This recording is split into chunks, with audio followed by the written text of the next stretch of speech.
Ever faced problems in beekeeping and didn't know how to deal with them? Well, you're not alone. Beekeeping, while rewarding, can come with its fair share of challenges. From the buzzing beauty of a thriving hive to the sweet reward of honey, the world of beekeeping is indeed fascinating. But like any other endeavor, it's not without its hurdles. Common issues range from dealing with laying workers, coping with aggressive colonies, to handling robber bees. Uniting colonies can also be a task, and then there's the problem of preventing spray damage. And who can forget the trials of moving hives or dealing with queen problems? The introduction of a new queen is another story altogether. Then there are the persistent problems of controlling, managing, and preventing diseases and pests. Wax moth, brood diseases, adult bee diseases, and other pests and disorders can all pose significant challenges. So what's a beekeeper to do? Stay tuned as we delve into each problem and their solutions. First off, let's tackle the problem of laying workers and aggressive colonies. Laying workers are female bees that start laying eggs, typically when the colony lacks a queen. The eggs they lay are unfertilized, resulting in drones, not worker bees or queens, disrupting the colony's balance. Aggressive colonies, meanwhile, those where bees show hostile behavior due to various causes. So how do we handle these issues? With laying workers, the best solution is to introduce a new queen, though the colony may not always accept her. In these instances, merging the laying worker colony with one that has a queen is a good alternative. It allows the queen's pheromones to suppress the laying worker's egg-laying behavior. Managing aggressive colonies is different. The cause of aggression must be identified. If are to blame, introducing a gentler queen can help. If the issue is environmental stress or resource scarcity, improving living conditions or providing more resources can reduce aggression significantly.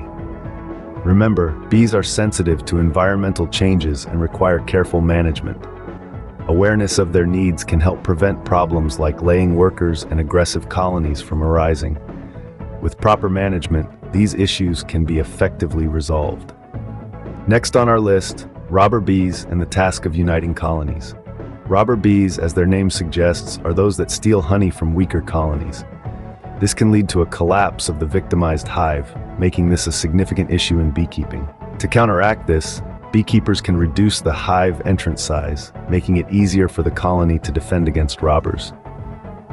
Now, uniting colonies is a different task altogether. This usually happens when you're merging a weak colony with a stronger one to ensure survival. The key here is to introduce the colonies gradually.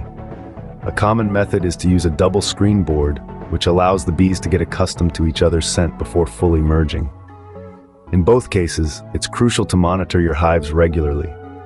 Early detection of any unusual activity can help you prevent these issues before they escalate. Remember, prevention is always better than cure. Now let's talk about preventing spray damage and the right way to move hives. Pesticides and other sprays can be harmful to our buzzing buddies. These sprays are often non-discriminatory killers, affecting bees as well as the pests they're meant for.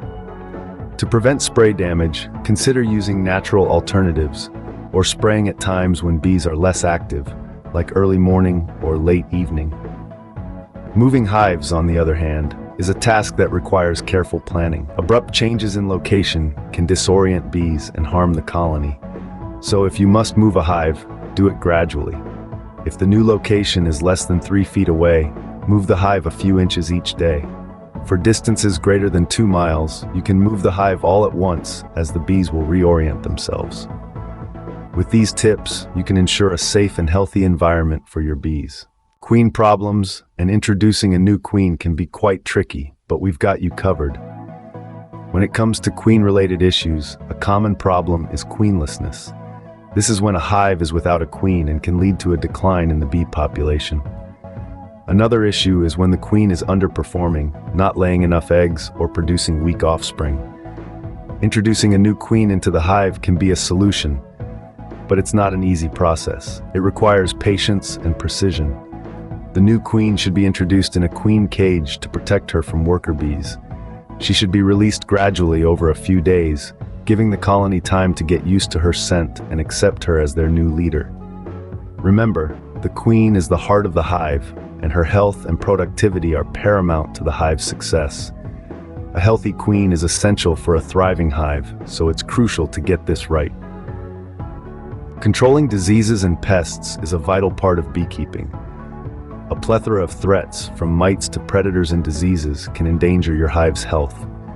Let's discuss a few common ones and their mitigation strategies. Varroa mite is the first threat. These parasites drain bees and their larvae, transmitting diseases. If not controlled, they can wreak havoc in a hive. Natural substances like oxalic or formic acid can effectively control them. These are safe for bees, yet deadly to mites. Next, the Foulbrood, a bacterial infection, can annihilate bee larvae and rapidly spread throughout the hive. Early detection and immediate action are crucial. If detected, the infected hive should be burned to prevent further spread. Nosema, a fungal infection impacting adult bees' digestive system, can be managed by replacing old combs regularly and providing bees a diverse diet. Larger predators like skunks and bears can pose a threat, but physical barriers such as fences can deter them. Mouse guards can obstruct smaller creatures from entering the hive. Lastly, wax moths cause significant damage by laying eggs in bee combs. Freezing frames and combs kills their eggs and larvae, ensuring a practical solution. Vigilance is key to controlling diseases and pests. Regular hive inspections and swift action can make all the difference. Effective pest and disease control can keep your hives thriving and productive. We've covered a lot of ground today, so let's recap. We've delved into the world of beekeeping, unraveled common challenges and their solutions. We began with laying workers and aggressive colonies, discussing the value of patience, persistence, and the right practices. We found that requeening, combining colonies, or introducing frames of open brood can manage laying workers. For aggressive colonies, requeening with a gentler stock and wearing protective clothing can be effective. We also explored the problem of robber bees, emphasizing vigilance in identification and the use of entrance reducers or robbing screens to deter robbing. Uniting colonies emerged as a decision, demanding careful execution using the newspaper or the shaking method. We then discussed spray damage prevention and hive relocation. Communication with neighbors and farmers is critical to prevent spray damage. For moving hives, we learned that doing so in the night or early morning in increments of less than 2 feet or more than 2 miles is the best approach. We also tackled queen issues and new queen introduction. Regular checks and timely intervention can prevent most queen problems. For introducing a new queen, patience and the right techniques can assure a successful transition.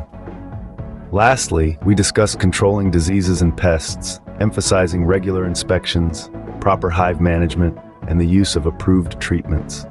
We discussed issues from wax moth to brood diseases, adult bee diseases, and other pests and disorders. Remember, every problem has a solution, and with the right knowledge and tools, you can overcome any beekeeping challenge that comes your way.